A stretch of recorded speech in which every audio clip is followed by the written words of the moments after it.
আজান, যার মানে হচ্ছে আহ্বান করা, যার মূল উদ্দেশ্য হলো অবগত করানো। ঐতিহাসিকভাবে মুসলমানদের 5 ওয়াক্ত নামাজের জন্য দৈনিক 5 বার মিনার থেকে উচ্চস্বরে আজান দেওয়া হয়। কিন্তু আপনি কি জানেন, এই আজানের মধ্যে লুকিয়ে আছে অলৌকিক এক গণিতের খেলা, যা জানার পরে আপনি হতবাক্ত হয়ে যাবেন, বরং আল্লাহর উপর আপনার ঈমান আগের থেকে আরো বেশি বেড়ে যাবে। আসেন জানি বিস্তারিত। আজানের প্রথম শব্দ হলো আল্লাহ, শেষ শব্দ হলো আল্লাহ, অর্থাৎ আল্লাহ শুরু, আল্লাহ শেষ। আজান শব্দটি পবিত্র কুরআনে রয়েছে সর্বমোট 5 বার। আমাদেরকেও প্রতিদিন নামাজ আদায় করতে হয় 5 ওয়াক্ত।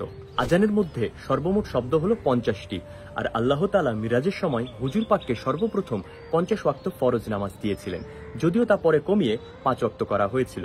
কিন্তু বুখারী শরীফের 3207 নম্বর হাদিস বলে, একজন ব্যক্তি যদি 5 ওয়াক্ত নামাজ পড়ে আল্লাহ তাআলা তাকে 50 ওয়াক্তের সওয়াব দিবেন। সুবহানাল্লাহ। আজানের মধ্যে সর্বমোট 17টি ভিন্ন অক্ষর রয়েছে, আর আমাদের প্রতিদিনের ফরজ নামাজ হলো 17 রাকাত। ফজর 2, জোহর 4, আসর 4, মাগরিব 3, এশা 4, মোট 17 রাকাত। আজানের মধ্যে সবচেয়ে বেশি ব্যবহৃত শব্দ হচ্ছে আল্লাহ। আল্লাহ শব্দের আলিফ অক্ষরটি সম্পূর্ণ আজানে রয়েছে 47 বার, লাম অক্ষরটি রয়েছে 45 বার এবং হা অক্ষরটি রয়েছে 20 বার। সুতরাং 47 যোগ 45 যোগ 20 সমান 112।